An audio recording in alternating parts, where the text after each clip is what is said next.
Aloha, it's Pastor Keith from Christ Lutheran Church in Mililani, and I am going to try something different. And this is a first endeavor, and we'll just see how it works.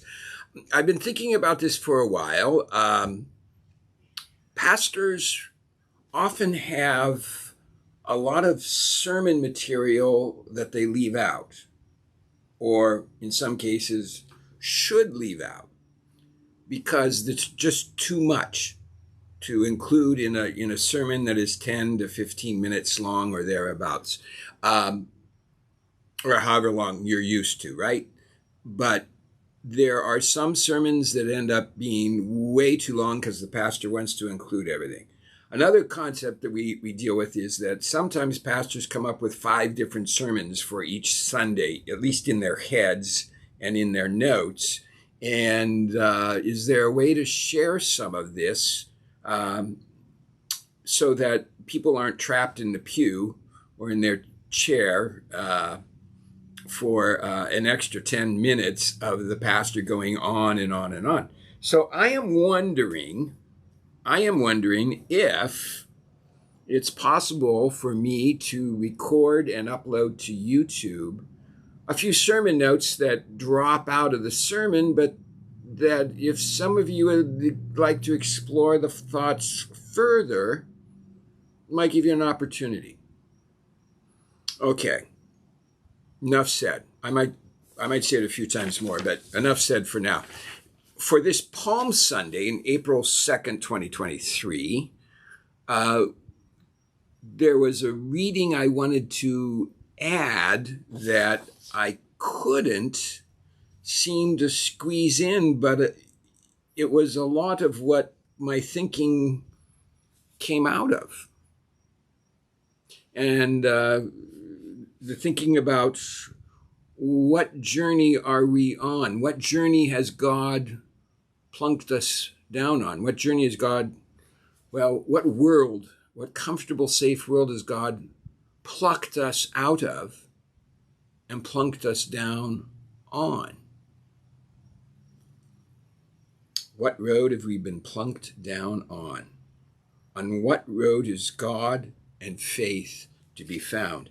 And I found this, of all things, on Twitter, on a more British conservative, which isn't exactly American theological conservative, but a British conservative, a philosopher, Peter Kreeft, who wrote The Philosophy of Tolkien, the worldview behind The Lord of the Rings. That is the trilogy. So J.R.R. Tolkien, this Peter Kreeft, a Christian, a philosopher, had a quote. My cat is yelling at me. I don't think there were cats in The Lord of the Rings, were there? Anyway, this is what Kreeft writes in The Philosophy of Tolkien. We, like Frodo, carry a quest, a task, our daily duties. Our daily duties. They come to us, not from us. We are free only to accept or refuse our task, and implicitly our taskmaster. None of us is a free creator or designer of his own life. None of us lives to himself, and none of us dies to himself. Romans 14:7.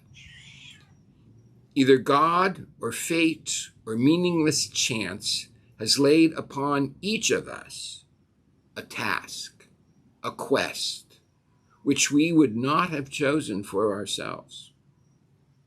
We are all hobbits who love our shire, or security, our creature comforts, whether these are, get this, pipeweed, mushrooms, 5 meals a day and local gossip, or Starbucks coffees, recreational sex, and politics.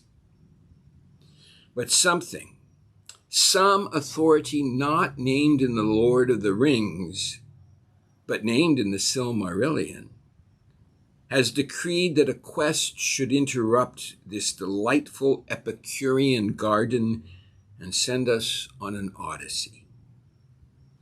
We are plucked out of our hobbit holes and plunked down onto a road. Boy, that sits with me. We are plucked out of our hobbit holes and plunked down onto our road. I looked up the word pluck and plunk, and this is what I saw. Pluck, to pull with sudden force, perhaps from a place of security. Plunk, to drop heavily, or suddenly. Ugh. We have been plucked and plunked. Plucked out of our worldviews, plunked down into a world of radical uncertainty where we're not sure where we go next. Those are thoughts I have that I elaborated in the sermon. Excuse me. Allergy season. So think about that. Consider that, and we'll go from there. And I am going to go sort my cats out. What road are we traveling? I'm traveling a feline road right now, and Jesus goes with us on that road. The Jewish Mediterranean itinerant peasant dies for us on a cross and takes us, meets us, carries us on the road. Have a good evening.